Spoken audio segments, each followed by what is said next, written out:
Jones. How have you been since our last session? I've been okay. I've stopped weighing myself every day for 2 months now, and I've only been checking my weight just a few times a month like you suggested. I also have been allowing myself at least 30 minutes of exercise 3 times a week, but not feeling pressured if I don't have time to do it. I've been trying to follow your advice and really listen to my hunger cues and stop eating when my stomach feels full, but it has been hard lately, and I did binge once after our last session. I feel like I was making so much progress until now. I don't know if I can do it anymore. Well, kicking your disordered eating habits, then indulging, can sometimes become frustrating. It may feel like you won't be able to do it, but you have already made so much progress, and every now and then there will be a slip-up. You say you binged once in the last month? You've done very well the last 2. Why do you think that happened? Well, lately I've been really stressed. I recently switched jobs and moved in with a new roommate. I had a bad day at work that day, and I think I just let my emotions and stress take control and felt like I couldn't control my hunger. I tried to do my best not to obsess over it the next day.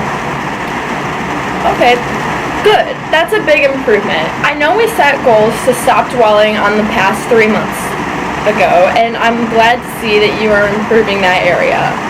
Tell me more about your eating habits when you're upset and or stressed.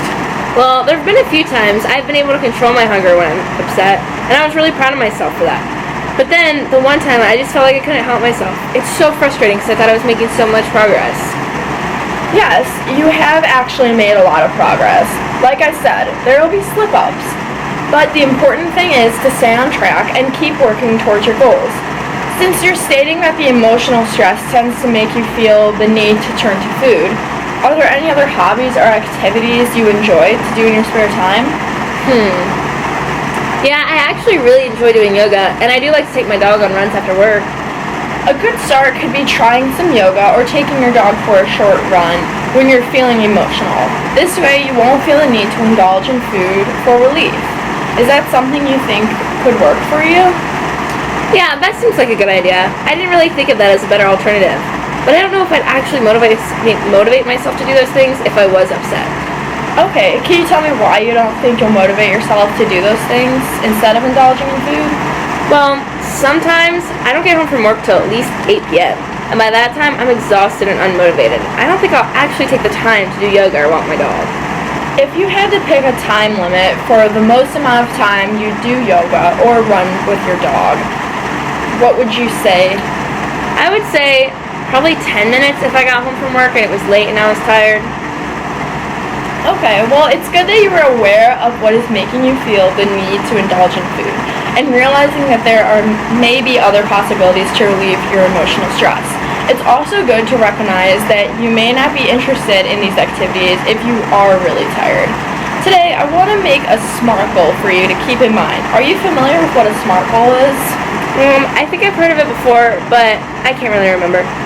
Okay, well, a SMART goal is a goal-setting technique to help people set achievable goals. It stands for specific, measurable, attainable, relevant, and time-bound. Does that sound like something you can do with me today? Yes, I think that's a good idea. Sometimes I'm not very good at setting goals, so I think writing out a SMART goal would be really beneficial for me.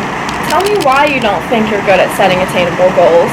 I think sometimes I make my goals too big or a short amount of time, and then when I don't reach them, I get really mad at myself. Okay, well, with the SMART goal, we will be very specific and make something that is achievable for you. So let's get started. What do you want to do better these upcoming weeks? I don't want to turn to food and eat when I get upset. I want to be able to take my emotional stress out in other ways that are more positive for me and not be so hard on myself when I mess up. I also want to really trying to make time for positive things, even when I'm tired after work, because I think they could benefit me from slipping back into my old disordered eating patterns. Okay, good. I can tell you have a lot of good goals set for yourself. So now let's try to form them into a SMART goal. How about we start with, I want to control my hunger and listen to my body's hunger cues when I get emotional and indulge in other positive activities. How could we make this goal a little more specific? How about, I want to be more aware of my satiety cues when I get upset or emotional and do at least 15 minutes of yoga when I'm feeling any emotional. Okay, so what about the time-bound part? How could we make this goal a little more specific time-wise? What about, by June, I want to be more aware of my satiety cues when I'm upset or emotional and do at least 15 minutes of yoga when I'm feeling any type of emotional stress. Good. So I want you to write this down and keep this goal in mind. Focus really on working towards it before our next session. You've come so far, and this SMART goal will help you work on the small things while also keeping your overall goal in mind.